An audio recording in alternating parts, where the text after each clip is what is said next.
এতদিন পরে এসেছো, ভালো করে করতে হবে। দাদাও বেসিনের পানি ছেড়ে দিই যাতে শব্দ বাইরে না যায়। সেদিন আলমারির পেছনে করেছি, আজকে রান্নাঘরে করব। আর একটা বিদেশি বেলুন এনেছি, এটা দিয়ে করো। আমি অতনু থাকি দুর্গাপুরে আমার এক বন্ধুর ফ্ল্যাটে। আমি টিউশন পড়াই এবং সঙ্গে পড়াশোনাও করি। আমার বন্ধু একটা টিউশন জোগাড় করে দিয়েছে। ফ্ল্যাট থেকে একটু দূরে একটা বাড়িতে একটা ক্লাস 5-এর বাচ্চা যে পড়াতে হবে, সেই মতো আমি তাদের বাড়ি যাই পড়াতে। আমি খুব শান্ত প্রকৃতির ছেলে, খুব একটা কথা বলি না, তাই আমি পড়াতে যাই ও পড়িয়ে চলে আসি। এভাবেই চলতে থাকে ওদের বাড়িতে 3 জন বাচ্চা, ছেলেটি ওর মা আর বাবা। বাচ্চা ছেলেটার নাম রিজু, ওর মায়ের নাম রিজু ও বাবার নাম রমেন। আমি রিজুর বাবা মাকে দাদা ও বৌদি বলে ডাকি। ওরা খুব বড়লোক। দাদা একটা মেডিসিন কোম্পানিতে চাকরি করে, তাই সকালে বেরোয়, অনেক রাতে বাড়ি ফেরে। এইভাবে দীর্ঘদিন ধরে থাকতে থাকতে আমার সাথে ওই ফ্যামিলিটি খুব ক্লোজে একটা ফ্যামিলিতে পরিণত হয়ে গেল। আমি তাদের বাড়ির একজন হয়ে উঠলাম।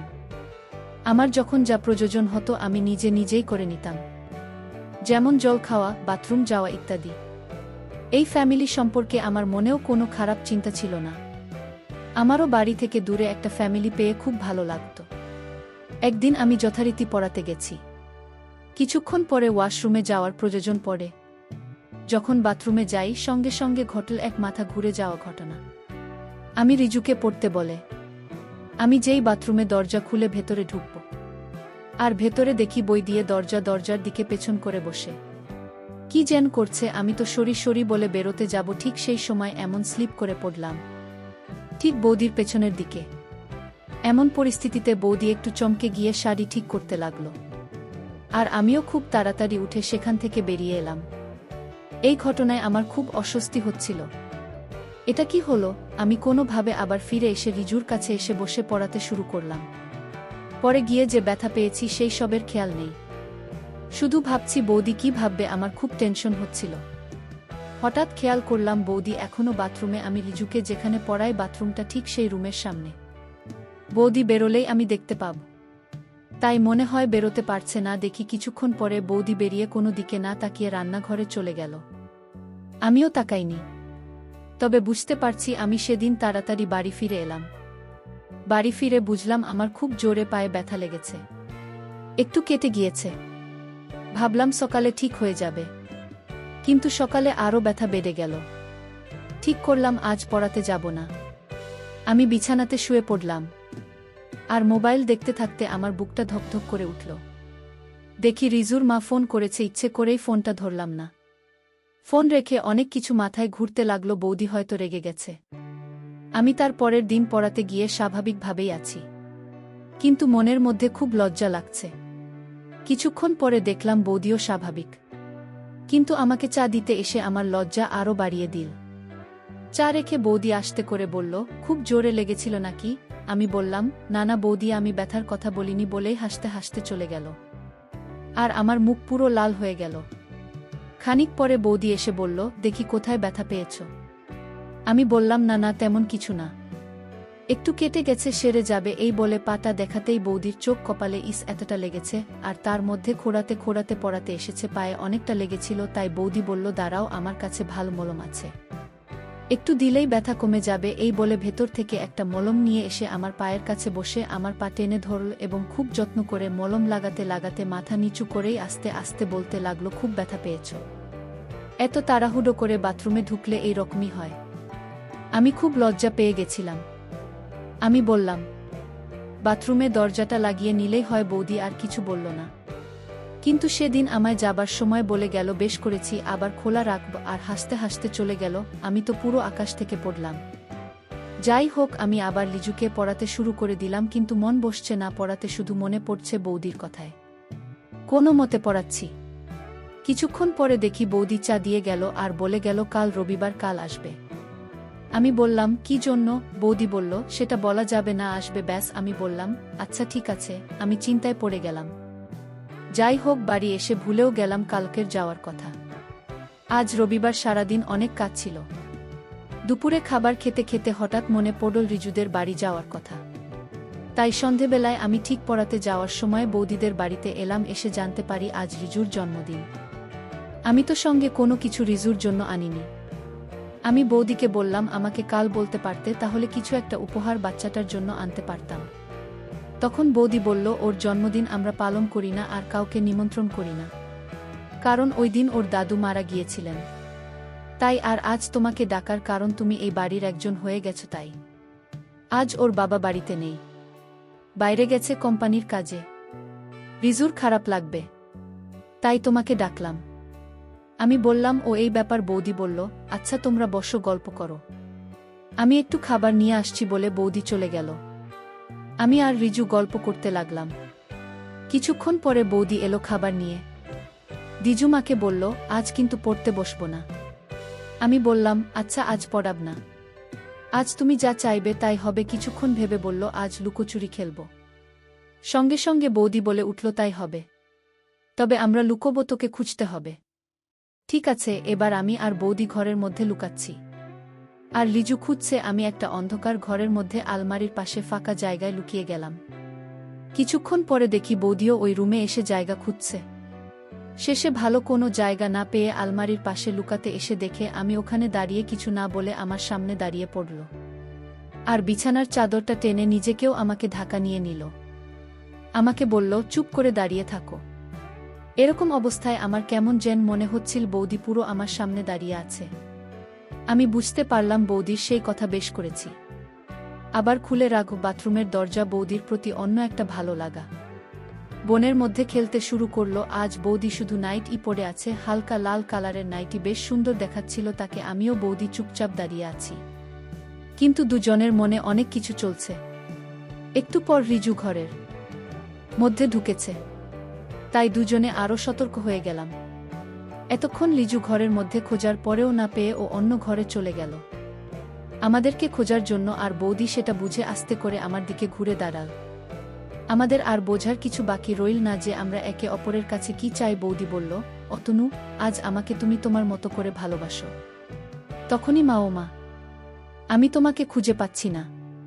আমাদের জানো জ্ঞান ফিরে এলো। আমরা তাড়াতাড়ি সতর্ক হলাম, তুমি এখন বেরিয়েও না, আগে আমি যাই, তারপর তুমি এসো বলে বৌদি বেরিয়ে গেল। আমিও একটু পরে বেরিয়ে এলাম। এসে সোফায় বসে পড়লাম। বৌদি রান্নাঘরে চলে গেল আর আমাদের বলল, লিজু তোরা দোতলায় যা, আমি কফি নিয়ে আসছি। আমরা উপরে চলে গেলাম। কিছুক্ষণ পরে বৌদি এলো, আমাদের কফি দিল, নিজেও নিল, কিন্তু আমার দিকে তাকিয়ে কথা বলছে না। খুব লজ্জায় মাথা নিচু করে খালি হাসছে। কফি শেষ করে আমি বললাম, আসি বৌদি, আজ রিজু, টাটা, কাল আসবো, পড়ার সময় কেমন? এই বলে আমি উঠতে যাব, তখনই পাশের বাড়ির একটা বাচ্চা বিল্টু এল। ওরা দুজন একই স্কুলের, একই পাড়ার বন্ধু। বিল্টু বলল, আন্টি আমরা গেম খেলব। বৌদি বলল, তুমি একটু বসো, আমি ওদের কম্পিউটারে গেম চালিয়ে আসি। আমি সোফায় বসে ভাবছি আজ কি হলো জীবনে। আজ যেন বৌদিকে অনেকটা ভালোবেসে ফেলেছে। একটু মজা করা যাক। আমি আমার বাইরে রাখা জুতোগুলো সরিয়ে দিয়ে আগের রুমে আলমারির পাশে লুকিয়ে পড়লাম, দেখি কি হয়। কিছুক্ষণ পরে বৌদির আওয়াজ দোতলা থেকে নেমে এসে বলল, তোমাকে অনেকক্ষণ অপেক্ষা করা বলে চুপ হয়ে গেল। দেখলামই নেই, চলে গেছি ওখান থেকে। উনি বাইরে দৌড়ে গেল। এবার ঘরে এসে চুপচাপ সোফায় বসল, একদম চুপ। পুরো ঘরটা যেন মন চুরমার হয়ে গেল। আর আমি চুপ করে আলমারির পাশে দেখছি কি করে। আমি শুনতে পেলাম কিছু একটা কাজ করছেন, হয়তো ঘর গোছাচ্ছে। খাবারের প্লেটের আওয়াজ আসছে। একটু পরে বুঝতে পারলাম যে রান্নাঘরে চলে গেল।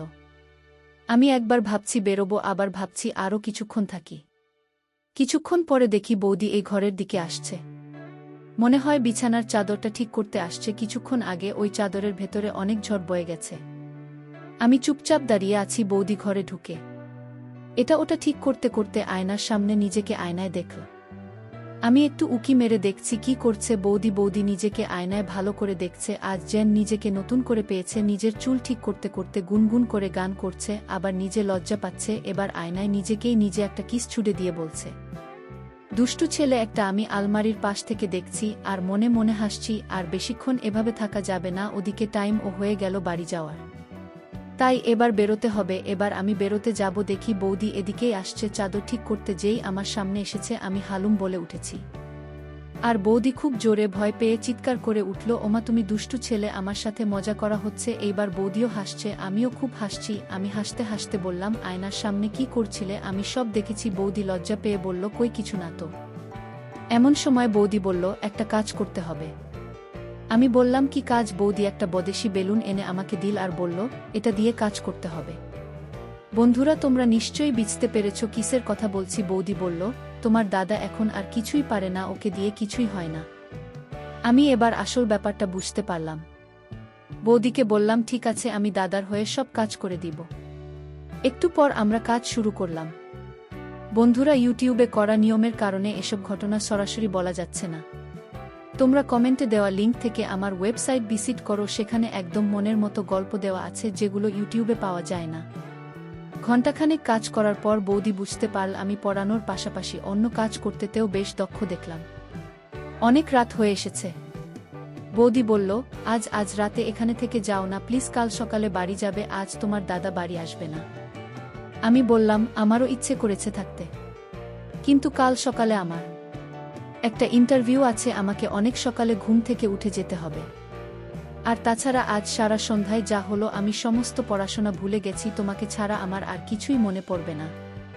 বৌদি বলল, মস্করা ছেলে, বলো কবে আসবে? কলকাতা থেকে পরশুদিন সন্ধ্যায় বলে চলে এলাম। পরের দিন তাড়াতাড়ি রেডি হয়ে বেরিয়ে পড়লাম।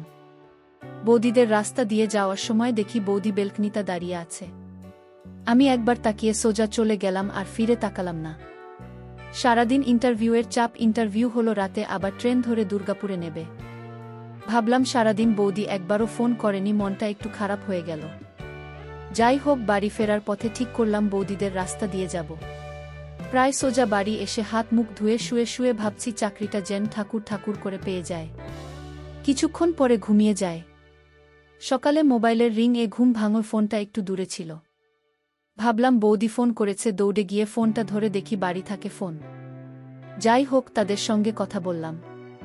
তারপর বাথরুমে গিয়ে স্নান করতে করতে খুব রাগ হলো। বৌদি একবারও ফোন করল না, আমিও ফোন করব না। সারাদিন কাজে কাজে কেটে গেল। বিকেলে রিজুকে পড়াতে যাব, একটা প্যান্ট আর একটা টি শার্ট পরে বেরিয়ে গেলাম। রিজুদের বাড়ির দরজা খুলে ভেতরে ঢুকতেই রিজুকে ডাক দিলাম, ও এসে পড়তে বসল। কিন্তু বৌদির কোনো দেখা নেই। আমি পড়াচ্ছি আর ভাবছি কি হলো। গত পরশু এত কিছুর পরে বৌদি কি সব ভুলে গেল নাকি অন্য কিছু? আমার পড়ানো হয়ে গেল, রিজু দোতলায় চলে গেল। আর তখনই বৌদি এলো, যেন অনেকক্ষণ অপেক্ষা পড়েছিল। এসেই আমার হাত ধরে টানতে টানতে আমাকে রান্নাঘরে নিয়ে গেল, বলল, কয়েকদিন তো ছিল না, এই কদিন একা কাজ করতে হয়েছে। রিজুর বাবাও বাড়িতে নেই, আজকে আবার আমাকে কাজে সাহায্য করতে হবে। আমি বললাম, ঠিক আছে বৌদি, আমি সব কাজে সাহায্য করব। বৌদি বলল, আর হ্যাঁ, সেদিন চুল অনেক বড় ছিল বলে ভালোভাবে কাজ করতে পারিনি। তুমি আজ আসবে বলে চুল কেটে একদম ফিট হয়েছি, একটা ক্রিম ব্যবহার করেছি, কাজ করার সময় সুবিধে হবে। এরপর বৌদি বেসিনের পানি একটু বেশি করে ছেড়ে রেখে দিল, যাতে রিজু বুঝতে না পারে এখানে কি হচ্ছে। এরপর আমরা কাজ করতে শুরু করলাম। ইন্টারভিউয়ে যাওয়ার পর থেকে বৌদির অনেক কাজ জমে আছে। সব কাজ একে এক শেষ করে দিয়েছিল। বৌদির অনেক কষ্ট হচ্ছিল, তবে কাজের সাহায্য পেয়ে এখন কিছুটা স্বস্তি বোধ করছে। 3 ঘন্টা পর বৌদি বলল, রিজুকে পড়ানোর পর আমাকে এভাবেই কাজে সাহায্য করতে হবে।